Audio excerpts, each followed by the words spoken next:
que cantamos, tá? E o que acabamos de cantar. Estamos falando de A Família em Meio à Tormenta, é de Russell Moore, editora Mundo Cristão. E cânticos nos falam muito. Este que nós acabamos de cantar está falando que nós somos embaixadores de outro reino aqui. Primeira coisa, nós representamos o reino celeste aqui. O que é o aqui nos interessa muito para definirmos como será o dia a dia dessa representação. O mundo caído, ou no livro, a tormenta, a dificuldade, os problemas. A mensagem que nós portamos para as nossas famílias, para familiares que não creem, e mesmo para familiares que creem, é a mesma. Uma mensagem de perdão e de amor, uma mensagem de reconciliação com Deus. Segunda estrofe, nós falamos sobre o nosso pecado e a necessidade de confissão do pecado. Terceira estrofe, olhos nos céus. Esta mensagem toda é a que nós vamos tratar também neste livro. Bom, as crianças poderão sair já para a aula infantil, enquanto nós começamos falando sobre o primeiro tópico, muito parecido com o próprio título do livro, que fala A Família Assolada pela Tormenta. Então, primeiro tópico, a família assolada pela tormenta. E o autor começa a nos confessar sobre um hino, um cântico que cantava-se muito na sua igreja e ele não gostava. Então, ele não gostava.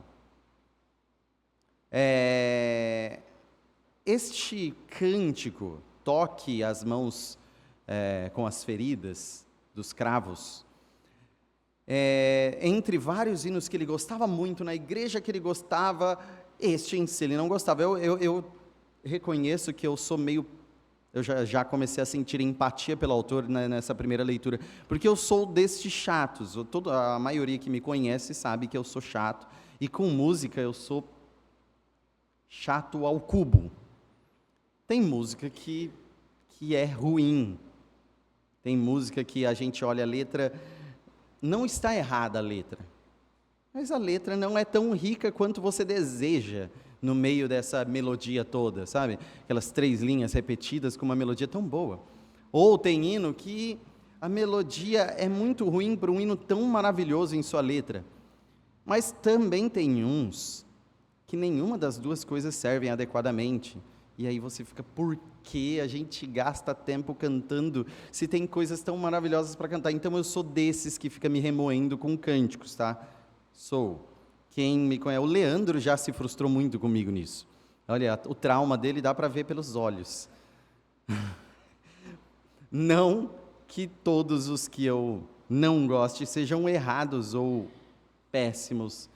Só tem muita questão dessas variáveis aí, né? Melodia e letra em si. E o hino que ele está falando em si, que ele não gostava, ó, lição de humildade, é o que inspirou o tema deste livro. Não o tema no sentido família, mas o título, perdão. O título desse livro, A Família em Meio à Tormenta. Porque neste hino, justamente, que ele não gostava tanto, tem uma metáfora que diz o seguinte: você falhou nos planos de uma vida assolada pela tormenta? O hino trazia essa pergunta no meio dele. Você falhou nos planos de uma vida assolada pela tormenta?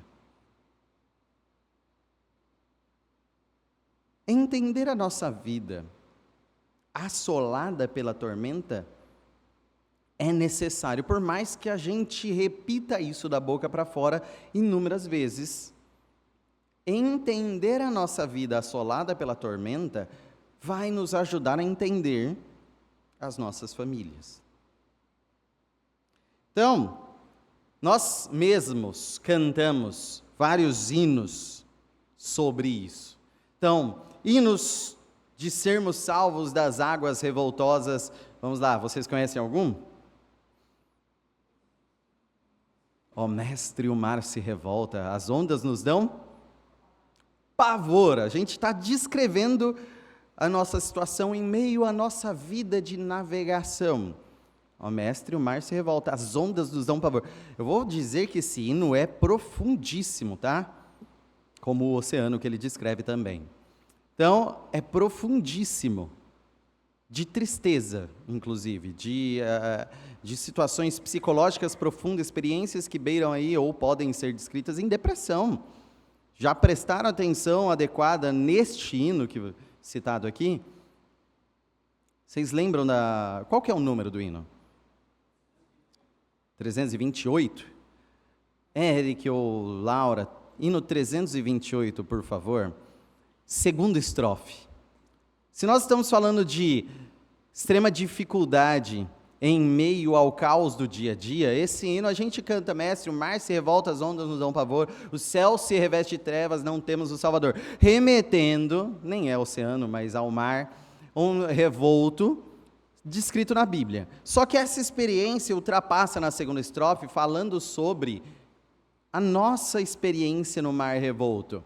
Mestre, na minha tristeza, estou quase a sucumbir. Tem noção do que está cantando? Eu estou tão triste que está quase acabando. Acabando.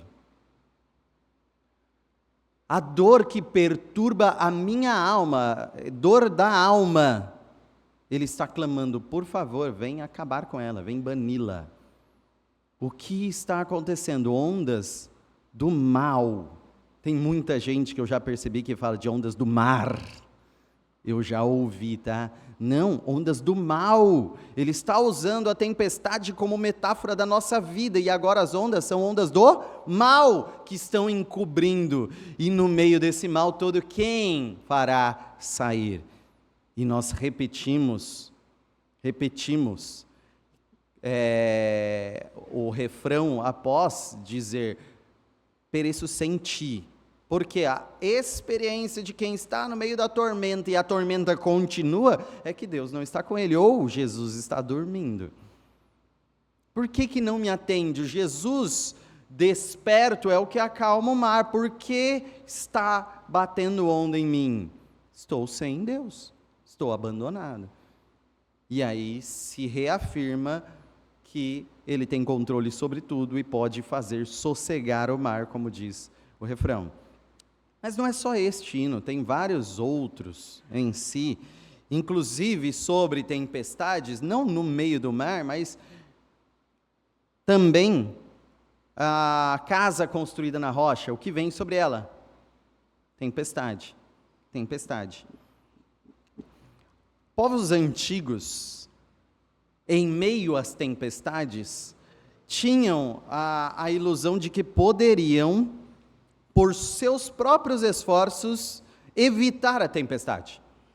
Então existia uma ilusão de controle sobre a tempestade.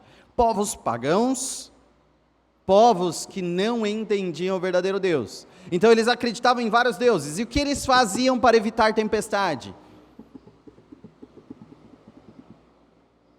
Sacrificavam aos deuses. Faziam os seus rituais aos deuses. Então pense, quando não vem chuva, tem um Deus, tem um dos deuses que eles acreditavam, tem um Deus da fertilidade, um Deus da chuva, um Deus que vai trazer a boa colheita para nós. O que a gente precisa? Agradar esse Deus. Então entendia, responsabilidade nossa, a gente precisa controlar, porque se esse Deus se desagradar de nós, virá a seca. Então nós temos que agradá-lo. E o ao contrário também funcionava. Quando vira tempestade, quando vira destruição, é porque esse Deus se zangou de nós. Ou Deus, a quem compete isso, se zangou de nós. Como nós mantemos a tempestade longe? Sacrificando, agradando esses deuses com os rituais para esses deuses. Então a ideia do homem, naturalmente, sempre foi controlar a tempestade através de rituais de agrado aos deuses. Pois bem, é só uma ilusão de controle. Porque o que nós vemos é que a tempestade vem. Sem o nosso controle, mas sobre o controle divino, a tempestade vem. E quem aqui consegue, por seus sacrifícios, por seus bem-feitos, os seus rituais religiosos, fazer com que Deus não mande a tempestade? Quem consegue, levanta a mão. Agora, quantas pregações ao redor dizem que o ser humano consegue evitar a tempestade com boas obras? Que o ser humano consegue evitar a tempestade agradando a Deus? Pense o tanto de pregações ao redor que dizem: o mal está na sua vida por causa do seu pecado. O mal está na sua vida por causa da sua falha. Vem a tempestade, vem o problema, vem as dificuldades, porque você não está seguindo a regrinha. Basta você fazer, como é que eles chamam? Uma campanha. Campanha do 7 alguma coisa. Campanha do não sei que lá. Uma semana de não sei que lá. Para acabar com tal tempestade em sua vida. Alguém já ouviu falar esse tipo de proposta? Alguns já. Infelizmente, é só uma reinvenção daquilo que acreditavam na antiguidade. Vem aqui e mole, até chegava, uma pessoa para que os deuses não se zanguem e tirem as tempestades.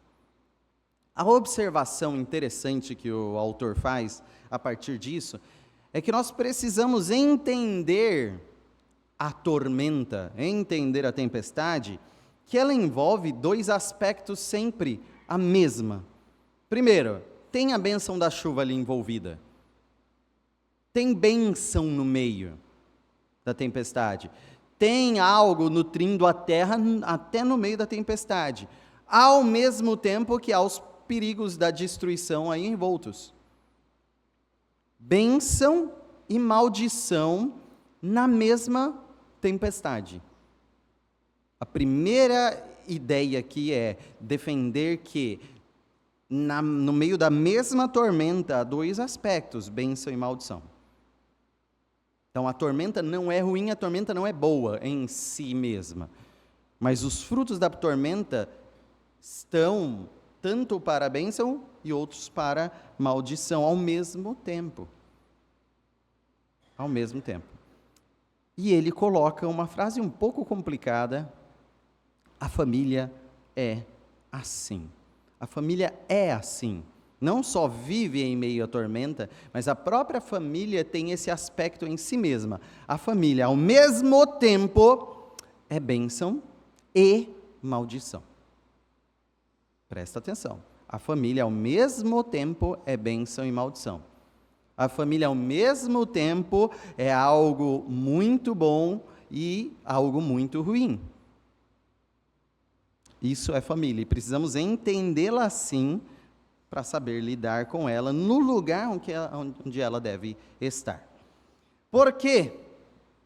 Porque ao lidarmos com família, nós temos um pressuposto maior do que também reflete algo que é bênção e maldição ao mesmo tempo, que é a cruz de Cristo.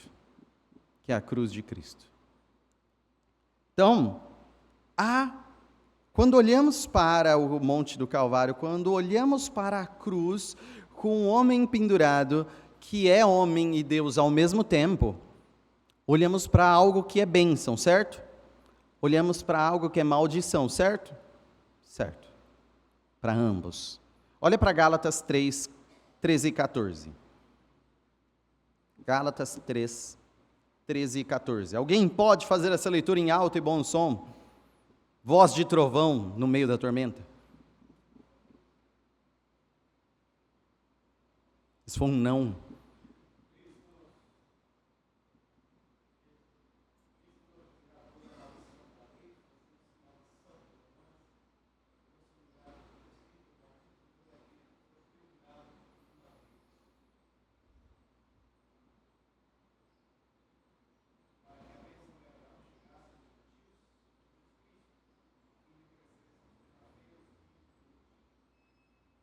Pois bem, a cruz é ao mesmo tempo bênção e maldição. Ali Cristo se fez maldito por nós. Ao olhar para a cruz, nós estamos olhando para uma maldição recaída sobre aquele que é a própria bênção.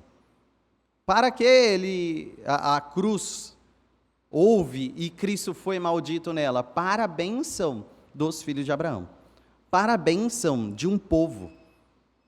Então a cruz é bênção de um povo. A cruz é algo que traz maravilhas para um povo, sendo ela ao mesmo tempo maldição. Nesse sentido, alegria e dor podem coexistir. Alegria e dor podem coexistir. Alegria e dor máxima apontam também para a cruz. Alegria e dor. Olha para Hebreus 12, 2. Alguém faça a leitura, Hebreus 12, 2.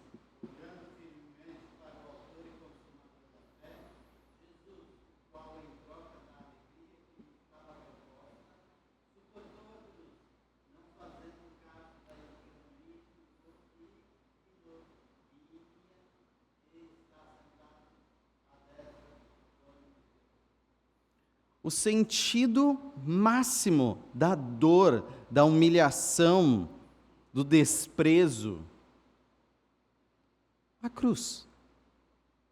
Mas por que suportar a cruz? Por que aguentar a cruz? Por que ter um ânimo longo na cruz? Por que aceitar essa condição? Em troca da alegria proposta. Então, no mesmo momento, aquilo estava propondo uma alegria imensa, sendo a dor maior ao mesmo tempo. Precisamos entender também a família assim, como também cruz para carregar. Pensem, e aí nos âmbitos mais psicológicos, a família é bênção. A família tem dentro dela uma alegria muito grande. Certo. Certo. A família não é aquele lugar de amor. A família não é aquele lugar de pertencimento. Pertencimento, gente. A família nos gera identidade. A família nos gera quem somos. A família é um lugar onde a gente entende que nós pertencemos. A família também tem muito amor a ser demonstrado. Muito amor no cuidado. Se você está vivo, deve a quem te cuidou desde criança. E na maior parte dos casos é esse local que nós chamamos de família. Só que ao mesmo tempo que a família é amor, a família é cuidado, a família é aquele lugar que se a gente passar foto, a gente olha e se emociona, não precisamos ser hipócritas, que a família também é dor e tempestade. A família também é trauma e problema. A família é dificuldades e turbulências. Ao mesmo tempo. E a gente não precisa focar em um ou outro. Olha, interessante, a gente não precisa fingir de algum jeito, não, a família é só bênção. Está falando que a família traz dor, é porque você não entendeu família. É porque a sua família não está em Cristo. É porque você está com alguma coisa errada. A família não é dor, a família é bênção. Filho, a Bíblia fala, filho é bênção. Filho não traz dor nenhuma, filho não traz problema. Gente, aí a gente fica com aquele negócio, opa, preciso manter o discurso. Estou enxergando algo diferente, preciso manter o discurso. Gente, entenda que ao mesmo tempo, essas realidades estão existindo, ou coexistindo. Jales? Antes de Cristo, a cruz já tinha um significado de maldição, não tinha? Sim, bem antes. Tanto que quando é falado sobre a cruz ser maldição, está no Antigo Testamento. Então, Números, se eu não me engano, fala que maldito é aquele que for colocado na cruz. Então, já é maldição. E olha que cruz não é algo comum como punição em Israel, não é um tipo de punição civil comum em Israel. Só depois entre os romanos que vai ser. Para sermos justos. No madeiro, né? Na cruz não, no Isso. madeiro. Falou aí, pôde raciocinar. Maldito aquele que foi colocado no madeiro, pendurado no madeiro. Cruz em si é algo romano, muito comum entre os romanos, tá? Muito comum, não é só Jesus.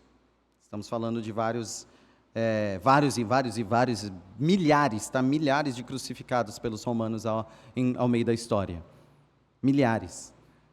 Então quer dizer que a cruz é o pior tipo de morte existente?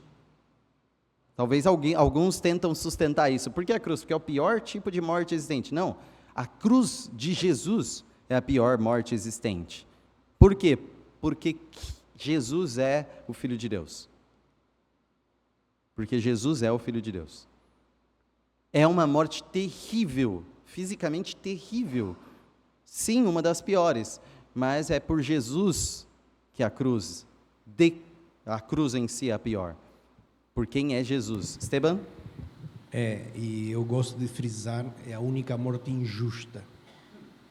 Única morte injusta Essa na que é história. a questão, exatamente. Essa é a grande questão.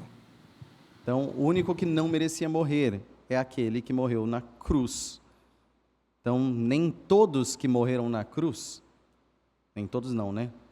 Praticamente todos, exceto um, que morreram na cruz, mereciam morrer. Jesus não merecia morrer em forma alguma, nem dormindo morrer, não merecia. Então, o que torna a cruz mais horrenda ainda, Então, neste sentido, olhando para a família, olhando para as dificuldades que a gente tem, vamos lembrar um pouquinho, e o autor lembra um pouquinho, sobre as casas. Lembra quando Jesus, no final do Sermão do Monte, estava falando sobre os seus ensinamentos, e compara aqueles que ouvem a dois tipos de casas. Aquele que ouve e não pratica é a casa construída na areia.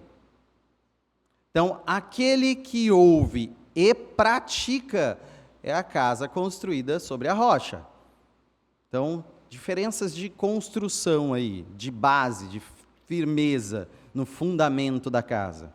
Uma tem fundamento bem feito, a outra não tem fundamento bem feito. É isso. Em qual das duas vem a tempestade? Gente, o ponto que nós precisamos entender para a nossa vida, não entender no texto, não saber, mas entender que nas duas vem tempestade. Tempestade que castiga, tempestade que dói, tempestade que machuca. E qual é a diferença final? É que uma é derrubada, finalmente destruída, a outra permanecerá firme. Igual. A casa fundada na rocha não sofre na tempestade, é isso? Sofre. Não está falando que não vai sofrer, não está falando que a tempestade não vai castigar essa casa, está falando que ela vai resistir finalmente. Resistir finalmente. Mas em ambas, a tempestade vem. Então, quando nós vemos tamanha dificuldade, e que, obviamente, todas essas metáforas que nós estamos fazendo, ou olhando para a cruz, estamos falando de também nossas famílias. Estamos projetando a cruz à nossa família. Nesse sentido, quando nós pensamos sobre os terrores das nossas famílias, a dificuldade que é viver com famílias fragmentadas e problemáticas, ter problemas familiares desde o nascimento, não é o nosso principal problema. E abro aspas aí para que o autor escreveu, que eu não poderia explicar de uma forma mais clara. A pior coisa que pode lhe acontecer não é o que você suportou com sua mãe ou seu pai. Não é sua irmã que não fala com você. Não é o cônjuge o abandonar, trair ou mesmo morrer. não é ver seu filho se rebelar contra você, ou até mesmo enterrar o próprio filho, por mais terrível que tudo isso seja. A pior coisa que pode lhe acontecer é morrer eu escrevi errado, é sob a condenação divina, suportando todo o peso da sentença de morte e do inferno. A pior coisa que pode acontecer a você é o inferno. Se você não entendeu isso, vai ser difícil lidar com o resto. Se você não entendeu isso, vai ser impossível ter uma leitura adequada do seu dia a dia. Entre todas as piores coisas para acontecer com você, tem muitas delas que envolvem família. Mas a pior delas envolve você mesmo e a eternidade. É uma condenação, é o juízo de Deus. É não ter fé no coração, não ter redenção em Cristo. E sob o castigo divino, passar a eternidade no inferno. Essa é a pior coisa que pode acontecer com você. Então, na escala das piores coisas, se uma pessoa teve traumas de pai e mãe, teve um grande problema com família, esposa, filhos, e foi para o céu, ele foi livre da pior coisa que lhe poderia acontecer. Qual é o tamanho do amor que acompanhou este?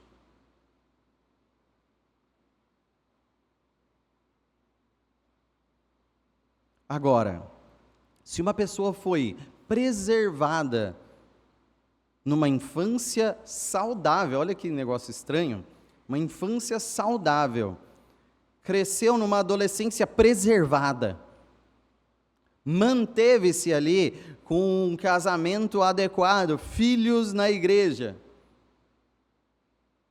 chegou na fartura de dias, morreu, sem fé no coração.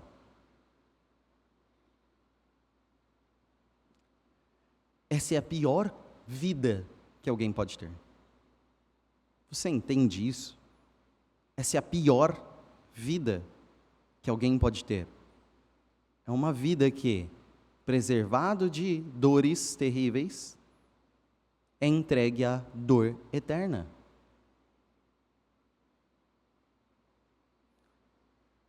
Nesse sentido, quando nós estamos com Cristo, nós não somos só sobreviventes. Nós não somos só aqueles que suportaram tudo. Olha, eles tiveram todas as dores e sobreviveram à dor por causa de Cristo. Ótimo, mas não somos só isso, somos filhos amados. Em meio a essas dores temos Pai. Em meio a essas dificuldades temos relacionamento com o Pai perfeito e o Pai celeste. Em meio a toda essa turbulência, nós ainda somos chamados de filhos e temos um lar eterno, onde o Pai eterno há de nos receber. E esse lar já nos invade aqui. Aqui. Então, o que nós precisamos entender é a eternidade, para a partir dela começarmos a entender os nossos dias nessa terra, nossos dias finitos, mesmo em meio às tormentas. Vamos lá. Quando nós falamos de tempestade ainda, temos alguns versículos que tratam de tempestades e nos ensinam algumas coisas. Citaremos poucas delas agora, mas olha para Salmo 107. Vou pedir aí para abrir, eu mesmo vou ler. Salmo 107, a partir do versículo 23. Salmo 107, 23 a 30, tá? Presta atenção nessa descrição. Um salmo que fala de dificuldades, está no salmo inteiro. Tem dificuldades aqui descritas fisicamente como tempestade. Os que, tomando navios, descem aos mares, os que fazem tráfico na imensidade das águas, esses veem as obras do Senhor e as suas maravilhas nas profundezas do abismo. Então, no meio do mar, no meio daquelas imensidões, ele contempla as maravilhas de Deus. Pois ele falou e fez levantar o vento tempestuoso, que elevou as ondas do mar, subiram até aos céus, desceram até aos abismos. No meio dessas angústias, desfalecia-lhes a alma. As imensidões, por Deus falar, começaram a turbulência. E a descrição é maravilhosa. Até os céus, até o abismo, imagina o tamanho dessas ondas. E a Ana sabe mais do que outros, eu tenho um medo maravilhoso de profundidade. Só a imaginação. Se eu consigo, assim, imaginar, eu sou de bastante imaginação e consigo, se eu parar para pensar nisso aqui, eu já me apavoro, o coração já começa a bater mais rápido. Realmente isso é algo que me apavoraria. Por isso eu gosto do solo. Acho que o Felipe e a Evelyn souberam também. Eu gosto muito do solo. O Felipe falou, vamos pescar num lugar, assim, você olha lá, olha lá a água, e vem aquela nuvem negra, e você não enxerga mais o profundo. Eu falei, amo o chão. Amo. Nossa, tem uma coisa que eu gosto. É isso aqui, ó. Maravilhoso. Olha isso aqui. Olha essa descrição. Subiram até os céus, desceram até os abismos, no meio dessas angústias, desfalecia-lhes a alma. A minha lendo desfalece, eu não preciso estar lá. Estou tranquilo aqui. Andaram e cambalearam como ébrios, e perderam todo o tino. Imagine no barco indo para lá e para lá, nem tão bêbado, mas não conseguem firmar o passo por causa das ondas. Então, versículo 28, na sua angústia, clamaram ao Senhor, e Ele os livrou das suas tribulações. Fez cessar a tormenta, e as ondas se acalmaram. Então, se alegraram com a bonança, e, assim, os levou ao desejado porto. O interessante do texto é o poder de Deus e a nossa vulnerabilidade. O que esses homens poderiam fazer? Saíram para comercializar. Estão falando aqui de pessoas que vão fazer o tráfico, ou seja, de produtos, levar produtos para lá e para cá na imensidade das águas. Talvez tenham em mente aqui, principalmente os fenícios, que dominavam aqueles mares por muito tempo. Então, mestres das águas que no mar Mediterrâneo iam para lá e para cá, faziam colônias, seja na Europa, seja no norte da África, e voltavam para a Ásia. 3 continentes transitando por um mar e achando que estão no controle de tudo. Até que Deus falou. Basta Deus agir. E tudo ali se transtornou. Aí o coração se derrama e eles clamam a Deus. E quem fez cessar? Deus fez, versículo 29, fez cessar a tormenta. Começou quando Deus quis, terminou quando Deus quis. E aqui nesse texto ele utiliza como meio o clamor dos homens, para que ele fizesse cessar. Quem está soberano sobre tudo aqui é Deus. Então, Deus é aquele que levanta a tempestade, Deus é aquele que abate a tempestade. É esse o Deus que nós cremos. Em meio às nossas famílias também. É Ele que levanta, é Ele que abate as tempestades. Esse é o Deus que nós cremos. Vamos lá para Marcos 4. Mais textos sobre tempestades. Marcos 4, 37 a 41. Vocês são mais rápidos que eu, né?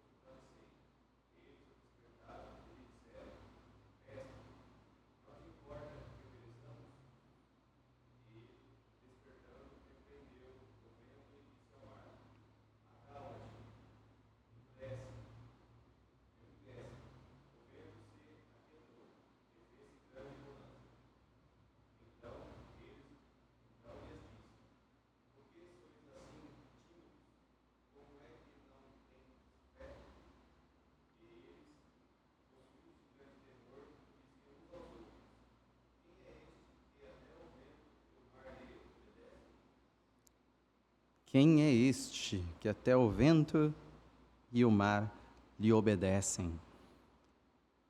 Imagine neste grande temporal, ondas batendo no barco e o barco se enchendo d'água. Lembre-se, por que o barco não está submerso? Por que aquele peso todo está sobre as águas? Porque ele não está cheio d'água, porque senão afundava. Se ele estiver cheio d'água, afunda, simplesmente afunda. Estava vendo ontem, por acaso, nada a ver com a aula, né? Mas sugeriu lá, eu coloquei para assistir. Eu tenho medo dessas coisas, mas eu assisto, porque eu sou meio doido. E o pessoal falando sobre o Titanic, e com imagens lá embaixo do Titanic, assim, de eu olhar aquela imensidão, sabe, de escuro e de peso, é algo absurdo. Mas eles estavam mostrando como aconteceu. Um navio daquele tamanho, majestoso, gigante, de confiança na capacidade humana, gigantesca. Bateu no gelo. Bateu no gelo. A questão foi climática. Foi uma das um dos verões mais quentes aí, e isso derreteu, gerou gelo aí boiando, icebergs, gelos imensos também, né? Mas aquilo raspou no navio.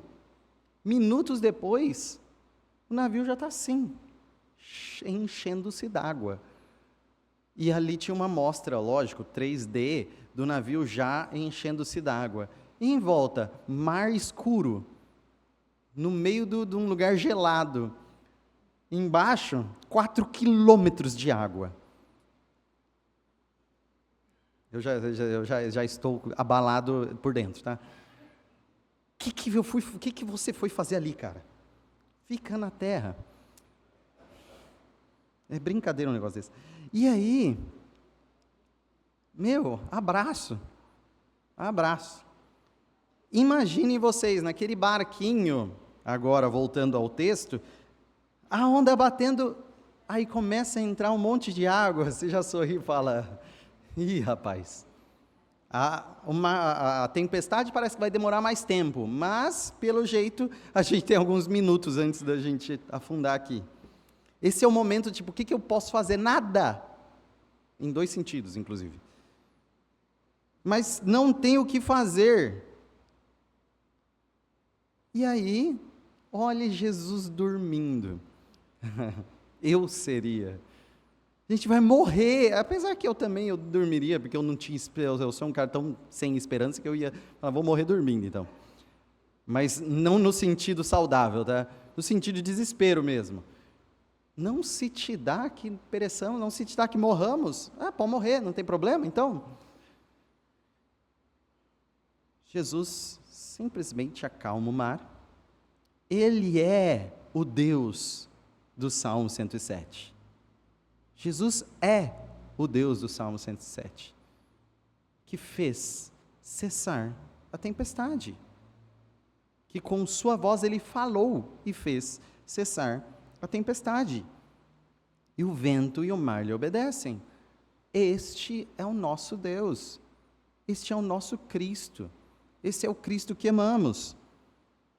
E ele olha para a gente no meio das tempestades e, por que sois assim tão tímidos, é de se envergonhar.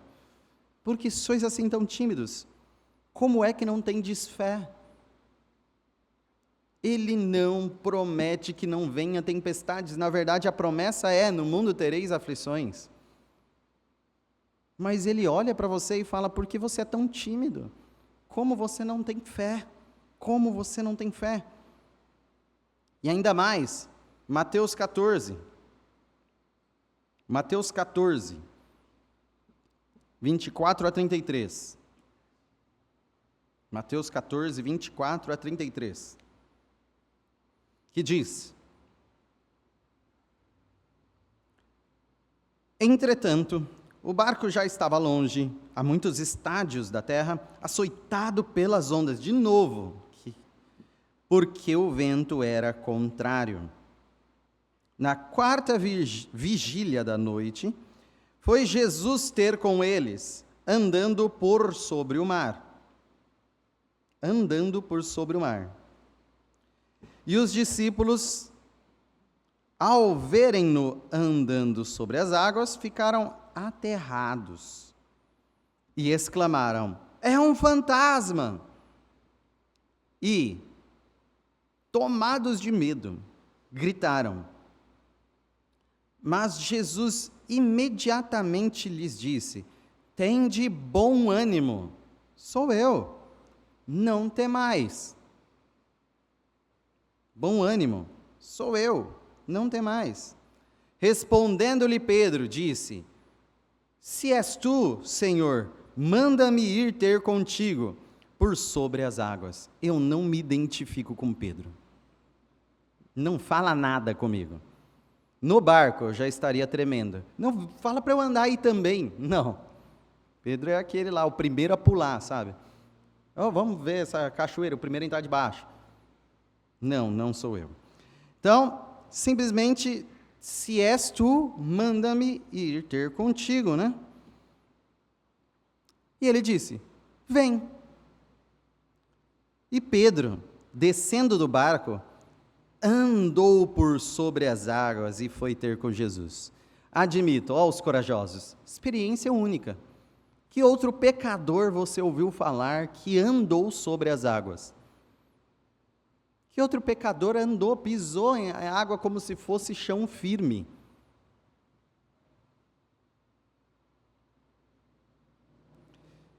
Tem a coragem, também tem seus privilégios, né? Mas eu não quero ela. Reparando, porém, na força do vento, só agora ele deu de Tiago Dutra, né? Na força do vento, teve medo, e começando a submergir, gritou: salva-me, Senhor, afundando. E prontamente Jesus, estendendo a mão, tomou-o e lhe disse: homem de pequena fé, por que duvidaste? Por que duvidaste? Subindo ambos para o barco, cessou o vento, e os que estavam no barco o adoraram, dizendo: verdadeiramente és Filho de Deus. Mas um miraculoso testemunho sobre quem era Jesus e o privilégio na visão daqueles discípulos, no meio da tempestade, no meio das águas revoltas, vendo andar sobre as águas e chamando a andar sobre as águas pela fé, apenas submergindo pelo medo. Mas o maravilhoso é que esse Cristo que nos faz maravilhas em meio à tempestade, prontamente nos salva, prontamente estende a sua mão, prontamente está para mergulhar e nos tirar. Essa é a nossa salvação.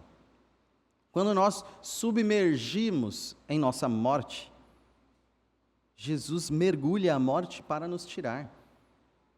Ele estende a mão e nos tira de lá, mas não sem molhar a si mesmo nas águas da morte. Esse Cristo é o que morreu na cruz para nos salvar da morte. Ele é verdadeiramente o Filho de Deus. Então, quando nós olhamos todas essas tempestades que vêm e que virão em meio às nossas vidas, às nossas famílias e nas dificuldades do dia a dia, volta-se a pergunta daquele hino que tem a metáfora da tempestade, da tormenta. Você falhou nos planos de uma vida assolada pela tormenta? Quando você olha para a sua família, e eu repito, não era para ser diferente, não era para ser diferente. É em meio à tormenta, é em meio à dificuldade. Sua família não será apenas bonança. Então, os seus planos contavam apenas com bonança, ou seus planos já estão com a capacidade de tolerar as dificuldades da tormenta? Então, minha pergunta para vocês, não é encerrando, tá?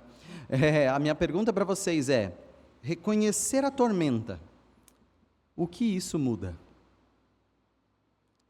Reconhecer que existe a tormenta, reconhecer que a tormenta está abaixo do poder divino, reconhecer que aquele que tem poder para começar e encerrar uma tormenta é Deus, reconhecer que esse Cristo está nos chamando à fé em meio à tormenta, saber que a tormenta haverá, ou seja, reconhecer a tormenta, o que isso muda no dia a dia das nossas famílias?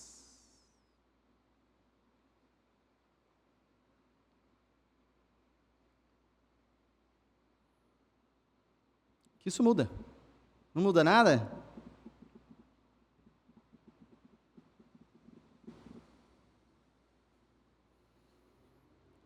Vamos lá. Reconhecer que haverá problemas muda alguma coisa? Reconhecer que haverá dificuldades muda alguma coisa? Pense na sua formação como ser humano e ao impacto da família. Alguém já estudou aqui sobre a construção psicológica a partir da família? O quanto isso é impactante para a pessoa, para quem você é? Pode ser socialização primária e secundária? Nada disso. Falando de uma forma bem tranquila, o texto traz: somos moldados e formados pela família. Você é moldado por sua família, formado por sua família. Há aquela pessoa que vai pensar: sim, é verdade, eu sou muito do que os meus pais eram, muito do que as pessoas que cuidaram de mim na infância eram. Tem outros que vão falar: não tenho nada a ver com a minha família. Meu pai é X, minha mãe é Y, ao contrário, se for na biologia, né? Mas eles acabaram florescendo para um lado que eu fui para outro. Eu tive aversão ao que eles são e construí uma pessoa diferente do que eles são. Não se aplica a mim aquilo lá que a fruta não cai longe do pé. Pois bem, a verdade continua intacta aqui. Somos moldados e formados pela família. Você, às vezes, é assim justamente em reação à sua família. Que se não fosse essa família, você não era assim, porque você não teria essa repulsa. Você não gosta dessa atitude porque teve na sua família e você não gostou, e por isso você adquiriu uma resistência a esse tipo de atitude por causa da sua família.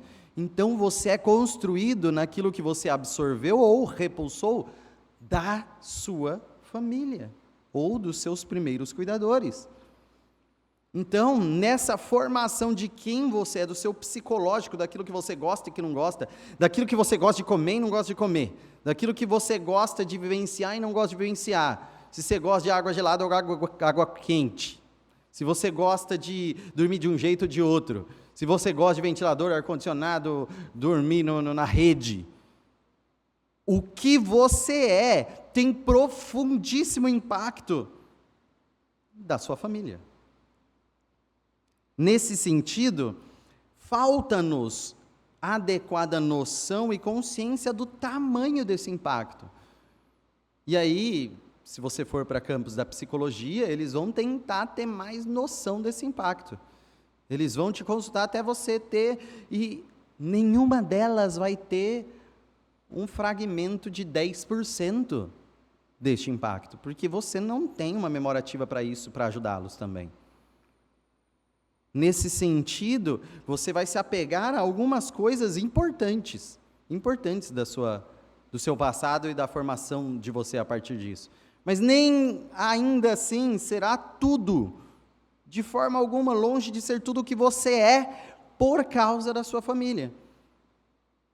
E aí, quando uma das principais dificuldades nossa aqui, filhos na igreja. Gente, como colocar filhos na igreja? Observação: se nós estamos falando de tamanho impacto no psicológico, construção de caráter, olha a nossa responsabilidade com filhos. Porque tudo aquilo que nós fazemos, certo ou errado, constrói, molda, forma aquela consciência em amor ou ódio a tudo que nós fazemos. Ao vamos na igreja ou ao pode escolher ir na igreja, toda decisão que você toma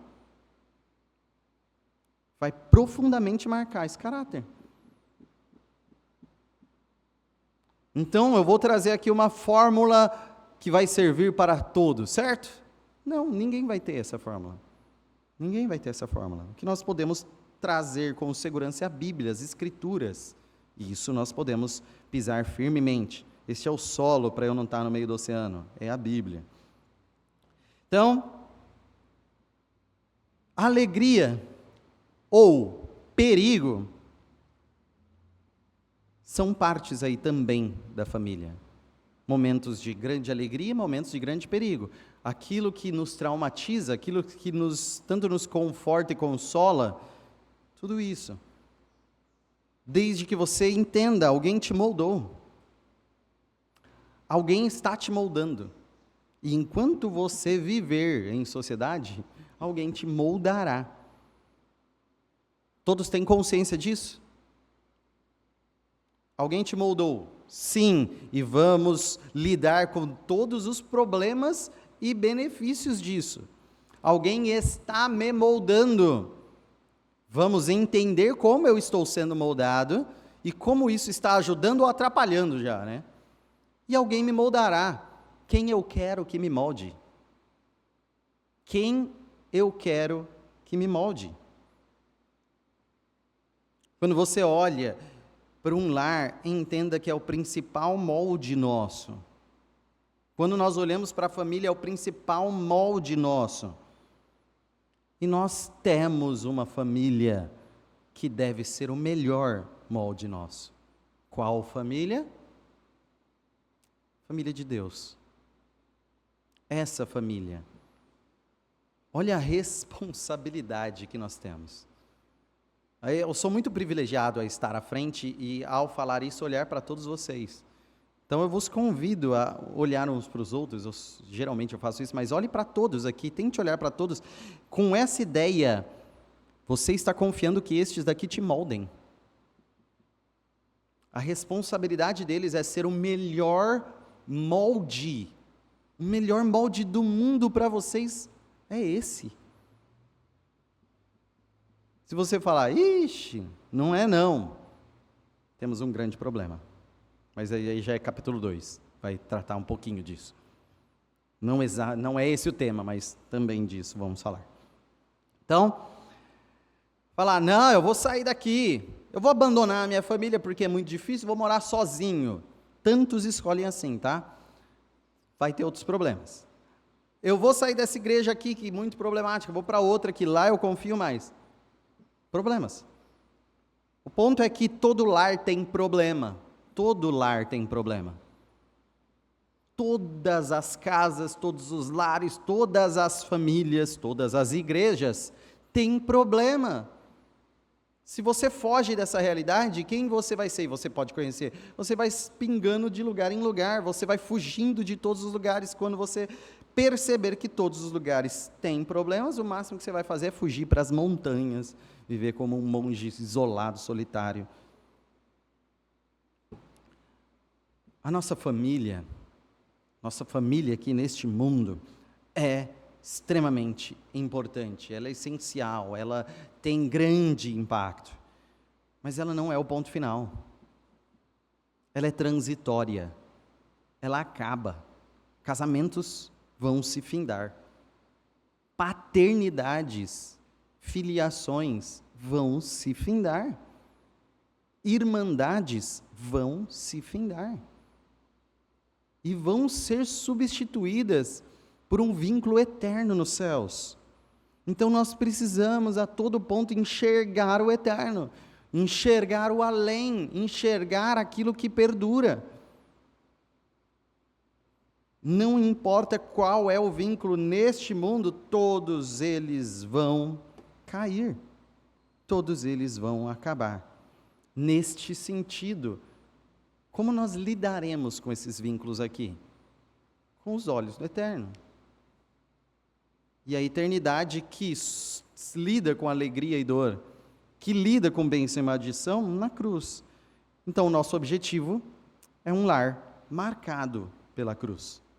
Nosso objetivo é um lar marcado pela cruz, em entender o Evangelho, em viver o Evangelho, em entender a dor e a dificuldade que fazem parte da vida do cristão, mas a alegria prometida que fazem suportar tudo isso. Precisamos de um lar marcado pela cruz. Assim, para encerrarmos essa primeira aula, um versículo para nós guardarmos, quando nós pensarmos em nossa convivência como família, tá? Ou com nossa família. Pensando em você em relação à sua família. Bom, você tem gostos. Você suporta algo faz muito tempo. Então não é uma vez que aquela toalha molhada está na cama. Você não faz noção do que é viver isso por 5, 10, 20, 30, 40 anos. Você não sabe o que é ouvir isso toda manhã. Você não sabe o que é ver isso acontecer sempre. Ninguém sabe, só vocês. Você não sabe o desespero que é falar com essas crianças tal coisa e não, essa criança tal coisa e não, esse adolescente tal coisa e não, esse jovem tal coisa e não. É um desespero falar com meus pais tal coisa e ter como colheita apenas problemas.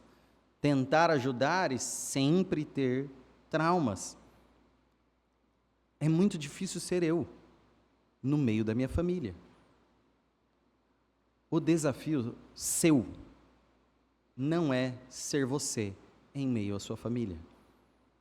O desafio é não ser você. O desafio é ser Cristo. O desafio é Cristo viver em você. O desafio é entender essa realidade de que você está crucificado com Cristo. Gálatas 2:20. Logo, já não sou eu quem vive, mas Cristo vive em mim. E esse viver que agora tenho na carne, vivo pela fé no Filho de Deus, que me amou e a si mesmo se entregou por mim. Quem te convida à principal família, a família que viverá uma eternidade em perfeição de harmonia e amor, é aquele que te resgatou enquanto você ainda era pecador, enquanto você não merecia nada disso, enquanto você não desejava nada disso. O que ele te chama para a maior das alegrias, em meio às dores, é: viva Cristo. Que essa realidade exista em nossa vida. Que não vivamos mais nós, mas Cristo vive através de nós.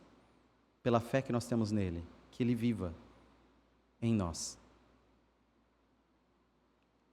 Algum comentário ou pergunta?